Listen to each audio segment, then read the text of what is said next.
Today, we are talking about people management. Not frameworks, not metrics, but the real leadership. About creating a culture where your employees love working with you, where when you walk into the room, they smile the way you'd feel with someone you love.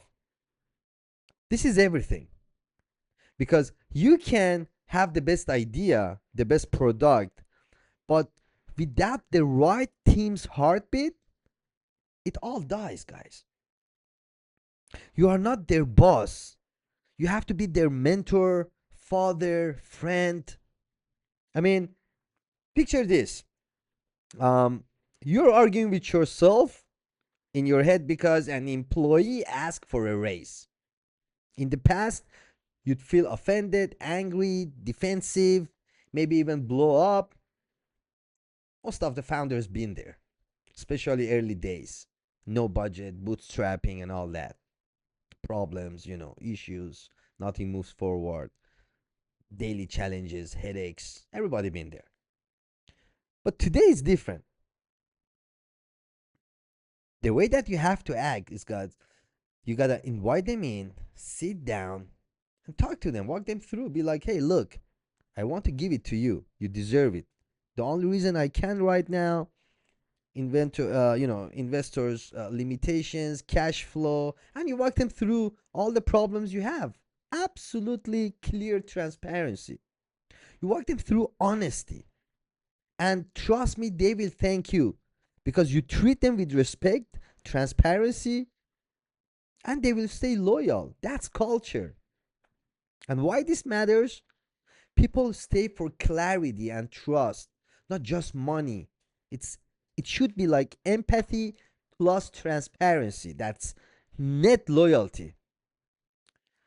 You have to create um, curiosity, not contracts. You don't need to feel like their keeper. You don't like them in. Instead, you build love, make them feel um, you know, like they are part of the family, not in a cage. That's what I mean. Of course, some people, just don't add value no matter how much you try. So you have to cut them really quickly. You might let them go. So, I mean, you have to really like in firing. You have to be really fast. If someone doesn't add value, if someone doesn't deliver on time, if someone, no matter what you do, even if you are the best, mentor and father and best friend to them, and they just keep getting advantage and all that, and doesn't they don't deliver, you have to fire them quickly, guys, because you're losing. You're paying. You're losing. You don't pay for something that you don't get delivered. Would you, just go to delivery apps and pay, and actually they don't deliver you the food, and you're like, fine? No, you're like, hey, where's my money? I paid for this thing. I want my money back. Now, in the company, you can't get your money back. You already paid the salary. There are contracts. You can't be like, hey, you're a bad employee. Give me my money back, and then I fire you. No, you already paid the salary. It's gone. The only thing you can do, act quick and fire, right? But when someone shows up, deliver, being loyal, give them the same grace you'd give to your best friend. That's how trust is earned and culture is built. And, about the salary conversation, you gotta own it like a dad. It's kind of like, like in the families when, the 10 years old son is going to ask for a brand new PlayStation. So, you gotta be a good dad. You gotta hand it. You gotta be like, hey, you know what? If you are a good kid, if you made up your room, if you pass your exam, if you have a straight A's, yeah, I'm gonna get it for you. You're not gonna be like, hey, you are a bad student. You do know your homeworks. You're talking to your mom rude. You are not being respectful. Your room is messy. But you know what? Hey, here's a PlayStation. No, right? So look, let me give you a personal example. So early days when I started the list, so, problems, bootstrapping, pandemic, all that. So when someone was coming and asking for a raise from me, I was, you know, like, dude, I didn't even have money to eat. I was struggling. Like, my friends were sending me food and stuff like that. And then, like, getting crushed under taxes, like government expenses, zero revenue, no investors, like borrowing from friends, family, like selling whatever I had. And now here is like somebody come in front of me asking for a raise. Guys, this is a real example. I used to get really, really, really offended. I used to go mad. I used to be like, I just wanted to fire the person, right? And actually it happens. Sometimes, I went mad, I went crazy, and in my head I was like, how dare you asking for a raise? Like, don't you see our situations? What? Like, I wasn't seeing the other side. So sometimes, and actually because of that, I lost a couple of really, really, really good team members that even up to date I'm thinking like, wow, if I could keep them. And they would be, they would most probably, they would have like executive roles now in the list. They were really good, but I was going mad. But same thing happened today, right before actually that's the reason I'm recording this pod for you guys, because today morning one of my developer, he came, he asked for a raise, and he's a good guy, he's a good developer, he saved us. And he's delivering, he's working hard, and I'm really blessed having that guy in our team. So, and I just realized the way that I handle it now with the way that I used to handle it like 3 years ago. So now, the moment, I mean, the moment he asked me for a raise, um, inside me I was like, oh shit, dude, it's not the right time. It's not the right time. Like, I was like, damn, like, we are running out of cash flow from our seeds round. Soon I gotta start, again, going into the money raising period, and like looking for capital, talking to investor, pitching. Like, to me I was like, why now? It's not a really good time. But I sat him down and I walked him through everything. I was like, dude, seriously, it's not a really good time. And hear me out. This is happening with our current investor. Seeds round, not much, left. Looking for raising money. This is the situations. As you can see, I cut so many expenses. Look at this. You saw I let some people go. Tools, stuff like that. So I really walked him through everything. And his response was like, oh man, I'm so sorry. If I knew these are the situation, I would never even allow myself to come ask you for a raise. And I was like, no, no, no, no, no, you did good. You did good. Let me walk you through it. And then I was like, hey, you know what? You absolutely deserve the raise. You do. You do deserve it. And I gotta give it to you. And I'll promise you, let this month pass. It's already like 8 September. Be patient, please. I'm asking you humbly, please be patient. Let this month to finish. And next month, I promise you, I'm gonna give you your raise because you deserve it.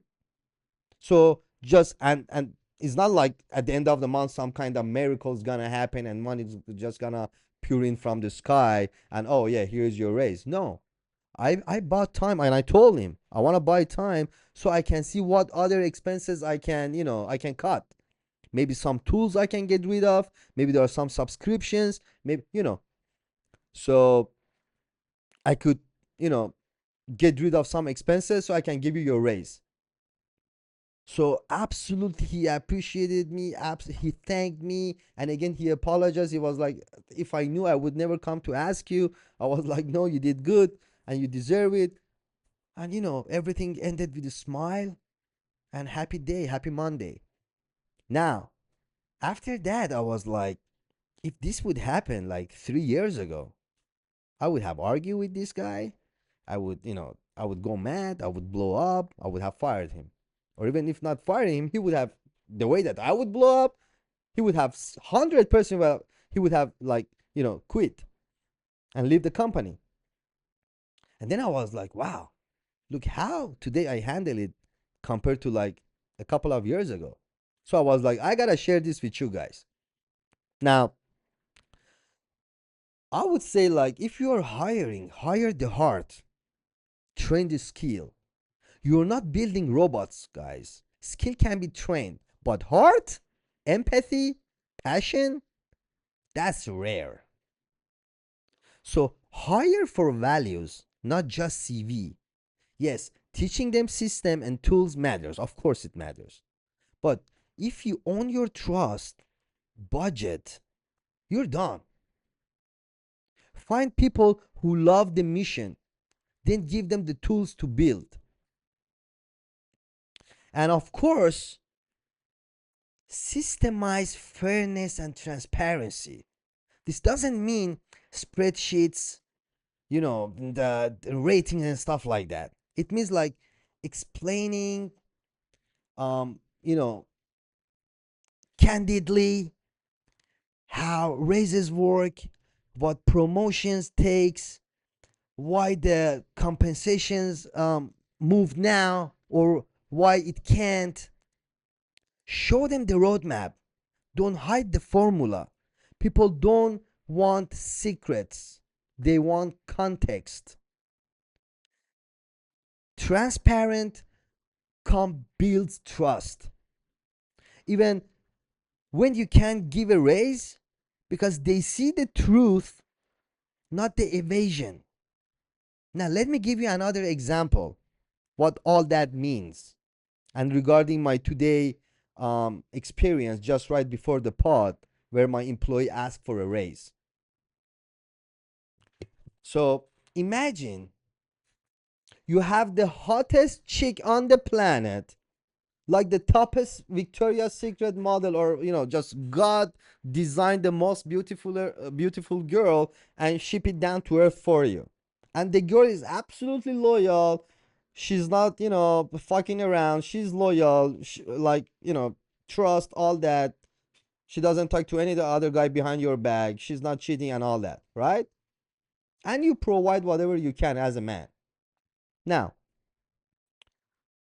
so let's say like your girlfriend is coming asking you like, hey, let's go to a cinema. All right, let's go. Like, even though I'm busy, I have work, but I gotta give this to you. Like, gotta make you happy. Let's go get ice. Let's go on a dinner. Let's go here. Let's go on a vacation. So you provide everything, right? She's happy. You're happy. Everything perfect. Now she comes ask like, can you buy me a car? And you really can't. It's out of your budget. So you walk her through transparency. She's gonna appreciate if she's a loyal person, real loyal person, and she's gonna stay with you. She's not gonna leave you just because you couldn't buy her a car. But if on the other hand, you see she started like acting like weird, that no, I want the car, no, la la la la la, and you just keep, then you are like, hey, maybe that's not the right person. Maybe I was mistaken about her. Because look at her. She knows my financial situation. She knows I'm not a guy who's not providing. She knows I'll provide whatever I can for her.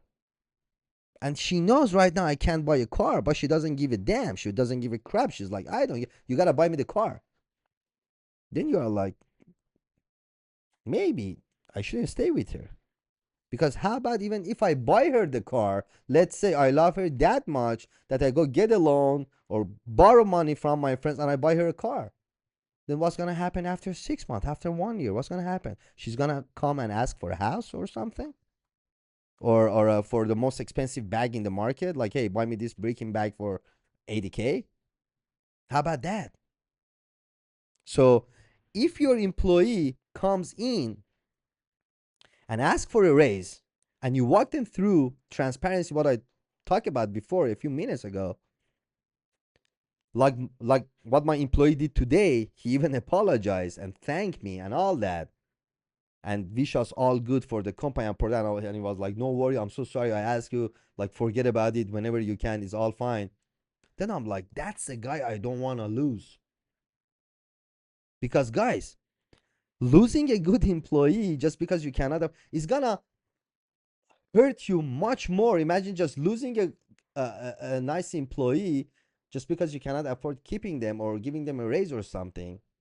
And now you have to go back like through the HR again and headhunting and interviews and finding the person, and you have no idea if they're gonna be good or not, if you gotta keep them or not, and what's gonna happen after 1 month if they deliver. Oh no, it wasn't good, let's fire, we burn money, let's hire again, and go through the process until you find the right person. And maybe you can't find the right person for a long time, and you always regret why you lost that employee, right?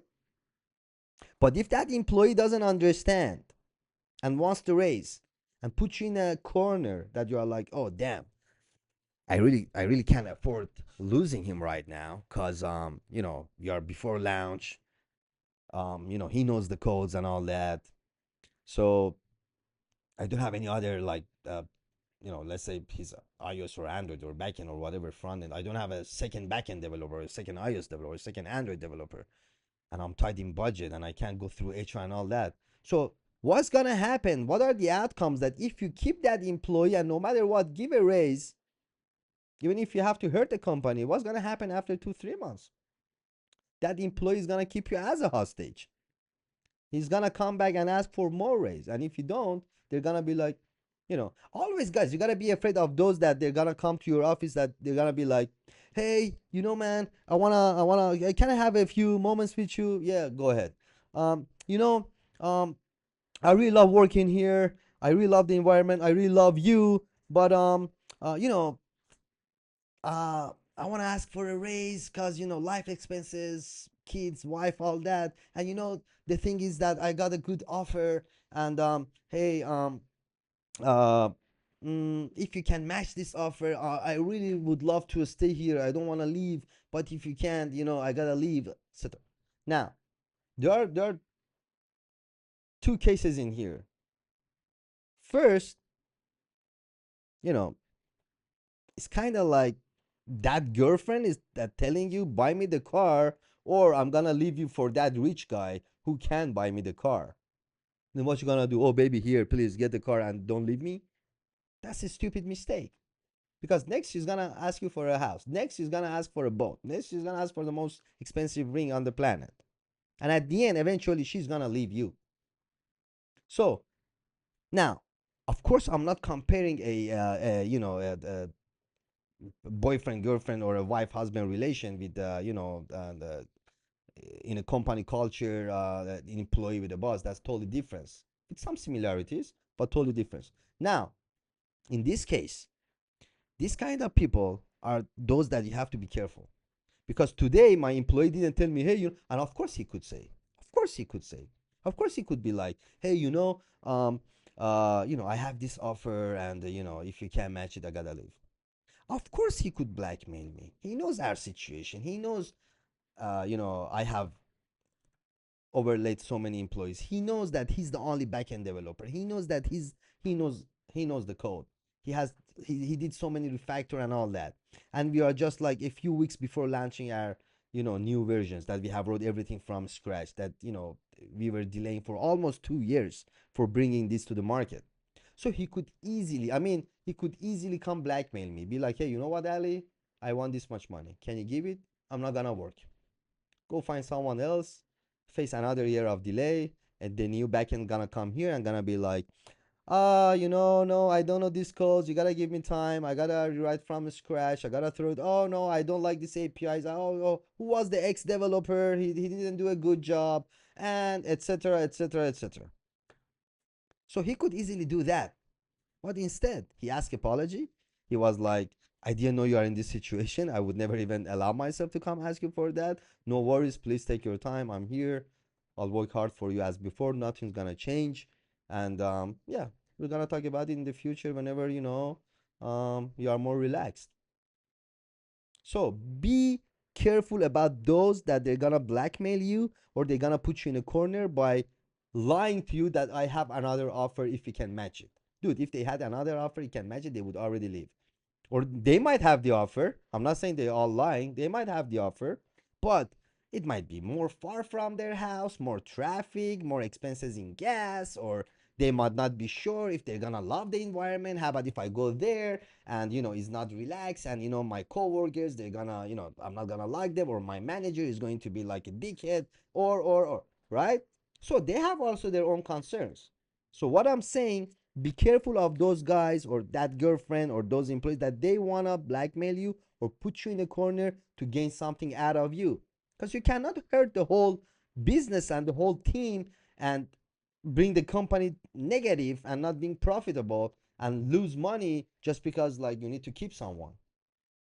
Now, culture is silent. It's what they feel when you walk in. That's really important, guys. Forget narratives. Culture is a vibe. It's how they feel when you show up. Do they smile? Do they feel seen, safe, inspired? Or is it just transactions, expectations, burnout vibes, right? The founders of Pixar, Apple, Netflix talk about candor, clarity, creativity, all because employees felt cared, seen, safe to fail. You want that too. But it starts with how your team feels when you are around, when you are there. So, what's the, you might ask me, all right, Ali, so what's the TLDR for this? I would be like, number one, be transparent and honest, even when it costs you in cash. Just be transparent and honest, always. Be the mentor, not the manager. Let them be people, not cogs. Hire heart, that's number three. Hire heart over history and train the rest. Number four, systemize clarity, not gatekeeping. And last, for most of all, be the reason they smile when you walk in, because that's where true culture begins. So, yeah. So, guys, again, today I had this experience with my employee asking for a raise, and I had the way I handled it, the way that he responded. I really loved it. When I was like, I gotta share this with you guys, and let me know in the comments where did you get this wrong, and how did you handle it. And thank you very much for listening to this. And I hope I catch you in the next one. Love you all. Have a nice day. Bye bye.